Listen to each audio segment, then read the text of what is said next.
Live షోకి తిరిగి స్వాగతం. తెలంగాణలో దిక్సూచి లేని పాలన సాగుతోందన్న కాంగ్రెస్ సీనియర్ నేత జైపాల్ రెడ్డి గారి వ్యాఖ్యలతో ఏకీపిస్తారా అంటే 41% మంది అవునని 59% మంది కాంటున్నారు. జగన్నాథ్ గారు చెప్పండి, నిన్న తెలంగాణ టీడీపీ నేతలు అట్లాగే దేవయ్య గారు కూడా వెళ్ళినట్టుగా మరి వచ్చింది.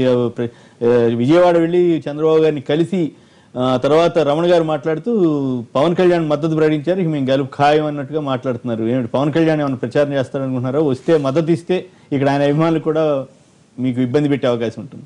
ఇప్పుడు యాస్టిస్గానే బీజేపీ పార్టీకి దక్షిణ భారతంలో ఎక్కడ కదా ఉనికి ఉన్న ప్రదేశం కాదు అది. వాళ్ళే ఒప్పుకుంటారు అదంతా. ఈ తర్వాత ఈయన దేవయ్య గారు క్యాండిడేట్ వెళ్ళి చంద్రబాబును కలిసి అలయన్స్ పార్ట్నర్ కాబట్టి కలవడంలో తప్పేం లేదు. కాకపోతే పవన్ కళ్యాణ్ గారు వచ్చేసి ప్రచారం మధ్యలో కలిసి ఆసక్తిగా ఉంది. దాన్నే ఉందండి వెళ్ళొచ్చు అడగటానికి ఏమి. తర్వాత పవన్ కళ్యాణ్ గారు ప్రచారం చేసినంత మాత్రం తెలంగాణ రిజల్ట్స్లో విపరీతమైన బీహార్లో వచ్చిన మార్పు వస్తుంది అనుకుంటే అది ఒకటి భ్రమ తప్ప అదేం కాదు. ఇక్కడ ప్రజలు నిన్న మొన్నటి దాకా ఉద్యమం చేసి ఉద్యమం ద్వారా ఇక Telangana సాధించుకున్నారు.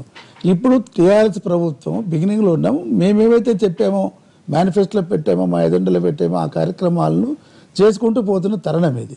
1.5 years period is a very less period to assess the performance any government, Andhra Pradesh side కానీ ఇక్కడ కానీ. సరే, ప్రతిపక్షాలు వాళ్ళకు వచ్చిన విధంగా మాట్లాడుతూ ఉంటారు. ఇప్పుడు కొన్ని ఇష్యూస్ మీద, ఇప్పుడు రైతుల ఇష్యూ ఇవాళ వచ్చింది కాదు కదా మాకు. మరి జైపాల్ రెడ్డి గారు కేంద్ర ప్రభుత్వంలో అత్యున్నత స్థానంలో మొదటి నుంచి ఉన్న వ్యక్తి కాదు. ఆయన ఒక మేజర్ ఇష్యూ ఒకటి రేజ్ చేశారు. రాజకీయాల్లో కానీ జనం దేన్నైనా భరిస్తారు కానీ అహంకారాన్ని భరించలేరు, కేసీఆర్ అహంకారాన్ని జనం భరించలేకపోతున్నారని అంటున్నాడు ఆయన. అదంటే రాజీవ్ గాంధీ గారు వచ్చి అంజయ్ గారిని ఎయిర్పోర్ట్లో తిట్టిన సంగతి అదే అంటారు. ఒకవేళ ప్రజలకు అటువంటిదే కనుక నిజం అనిపిస్తారంటే నెక్స్ట్ ఎలక్షన్స్ ఉన్నాయి కదండి, అప్పటిదాకా ఆగండి. అప్పుడే ఎందుకు మీకు తొందర? ఉప ఎన్నిక కూడా ఒక రిఫరెండం అంటున్నారు కదా. ఉప ఎన్నిక చూడాము. ఇప్పుడు చెప్పండి, ఇప్పుడు ఆయన అన్నదానికి ఎంత వచ్చింది? 41%. తర్వాత ఇప్పుడు 40కే దిగింది అక్కడ. మీరు అన్నారు ఇందాక అది ఇండికేటర్ కాదండి అన్నప్పుడు ప్రజా వాయిస్ కూడా అక్కడ అదే అంటారు. కాబట్టి ఏంటంటే ఇప్పుడు మేము టేక్ ఆఫ్ పీరియడ్లో చేస్తాను కోరిక. ఇప్పుడు మీరు ఇచ్చిన తెలంగాణకు ఇరిగేషన్ వాటర్లో మీరు ప్లాన్ చేయలేదు, అన్ని ప్రాజెక్టులు ప్లాన్ చేస్తూ లేదా?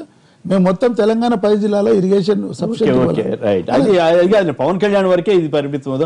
పల్గొని గారు చెప్పండి. మీరు అన్నారు, మీరు మళ్ళీ జైపాల్ రెడ్డి గారు కాబట్టి నేను చెప్తాను. పవన్ కళ్యాణ్ గారు ఇక్కడ ప్రచారం చేసినంత మాత్రాన ఏదైనా కొద్ది గొప్ప ఆయనకు అభిమానం ఉండాలి, ఏటానికి ఆస్కారం ఉండాలి. అంటే 4 లక్షల దగదాపు మెజార్టీ గెలిచిన దీన్ని ఒక్కసారి పవన్ కళ్యాణ్ అవుతానే దాన్ని మార్చేస్తారనేది తెలంగాణ పీరియడ్ లో ఆయనకు కన్సబుల్ పెద్దగా ఫాలోయింగ్. సుఖేంద్ర రెడ్డి గారు నమస్కారం. చెప్పండి సుఖేంద్ర. నమస్తే. నమస్కారం. అక్కడ ఉన్న మా మిత్రులందరికీ, మా జగన్నాథం గారికి విషయాలు ఇక్కడ నేను మీతో స్పష్టంగా చెప్పదలిచాను. ఏంటంటే సినిమా అభిమానులు వేరు, రాజకీయ అభిమానులు వేరు, ప్రజాదరణ వేరు. మనం అంతా ఏం చేస్తున్నాం, మీడియా ఉన్నదానికంటే ఎక్కువ ఎక్స్పోజ్ చేసేసి ఏదో ప్రజాదరణ ఉన్నది, బ్రహ్మాండంగా ఉన్నదని వాళ్ళను మునగచెట్టు ఎక్కిస్తా ఉన్నాం. కానీ రాజకీయాల్లో ఇప్పటి వరకు దేశ స్థాయిలో ఇందిరాగాంధీ గారు కానీ, లేకపోతే అటల్ బిహారీ వాజ్పేయి గారు కానీ, సోనియా గాంధీ గారు కానీ, ఇప్పుడున్న ప్రధానమంత్రి మోడీ గారికి వాళ్ళకు ఒక చరిస్మా, వాళ్ళకు ఒక రాజకీయ అనుభవంతో వచ్చినటువంటి ఆదరణ.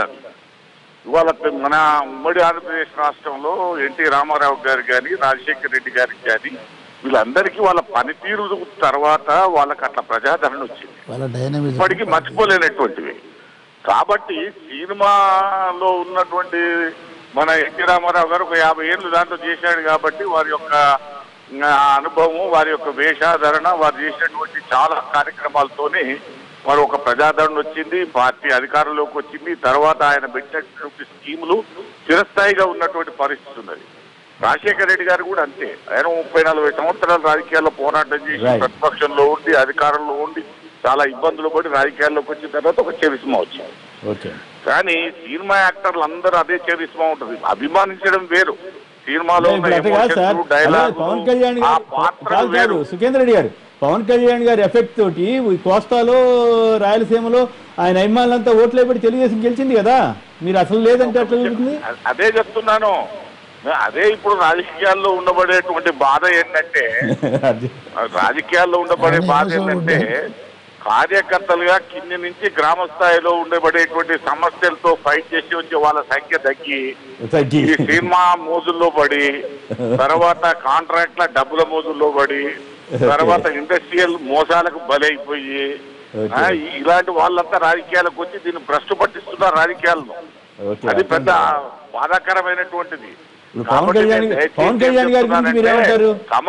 పవన్ కళ్యాణ్ గారి గురించి ఏమంటారు? ఇప్పుడు ఆయన నిన్న మాట్లాడి వచ్చారు అక్కడ. కాదు, సుఖేంద్ర రెడ్డి గారు నిన్న అక్కడికి వెళ్ళి మాట్లాడి వచ్చారు. మీరు సంతృప్తి పడ్డారా, సంతోషపడ్డారా?